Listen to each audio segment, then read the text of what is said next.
Magandang umaga po, ang inyong lingkod, si Chef Roy. Noong pong pinost ko po yung Lucas 6:45, kailan na po pinost ko to? May nag-comment po na yung paliwanag ko na po hindi siya kontento.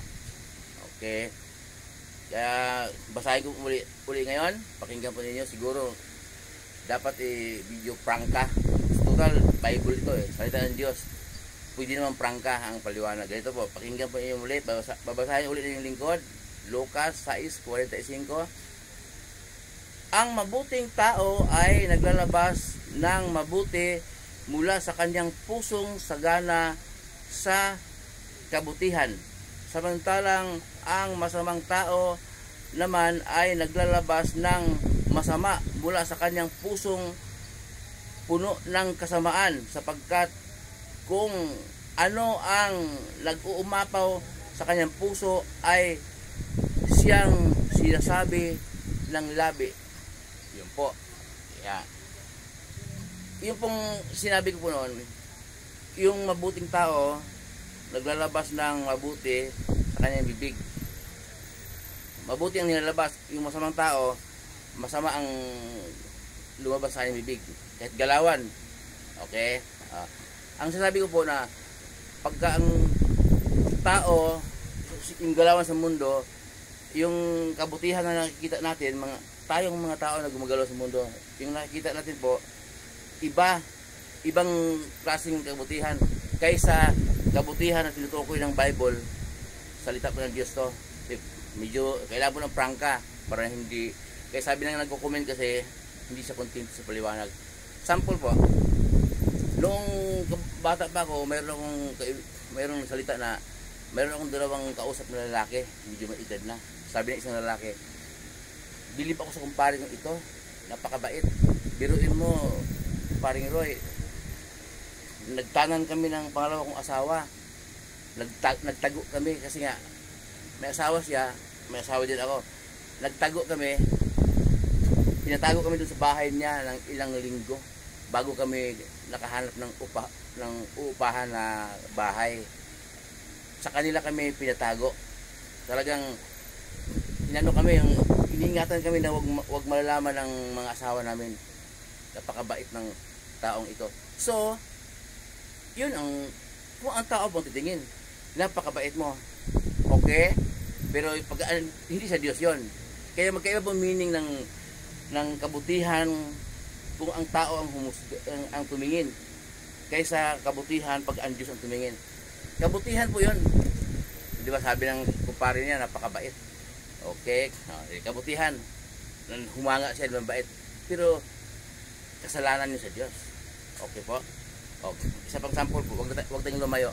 Ang inyong lingkod, chef. Chef. Di siyempre, nagtrabaho sa restaurant, nagluluto. Halimbawa po, mayroong kaibigan na, chef, mag-out na ako, may bisita ako ngayon. Baka pwedeng kumuha kaya ng yung kasipata o calamares, anong pwedeng kunin dyan na hindi mahalata. Dito. Ayun, sige. Iuwi mo yan. Mayaman yung amo natin. Di ba? Kabutihan ang nilalabas ng bibig ko. Kabutihan sa kanya. Tao siya, tao din ako.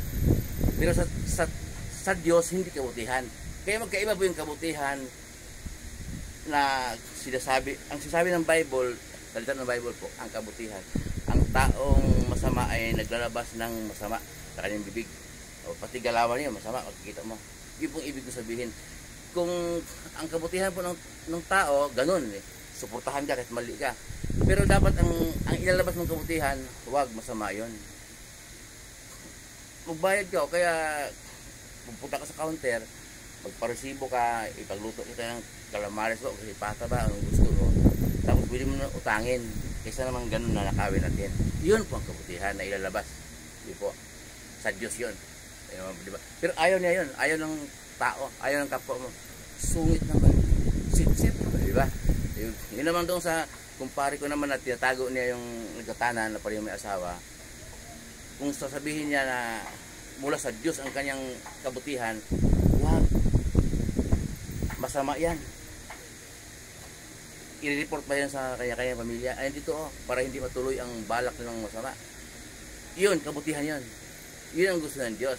Kaya, magkaiba po yung, kaya po sabi ko, mag-igat po tayo, baka ako nababaitan kayo sa kanya, kabutihan yan.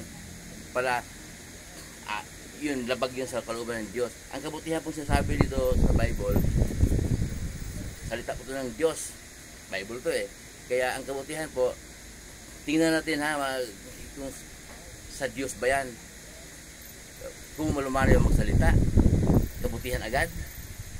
Kung prang kang magsalita, masama agad. Kaya kapinrang ka dahil masama ang balak mo. Yun pong ibig sabihin. Yun po. Kaya kapinrang ka, kaya dindiritsa ka dahil mali ang ginagawa mo. Pero sa'yo, hindi kabutihan. Okay? Yun po ang ibig sabihin doon.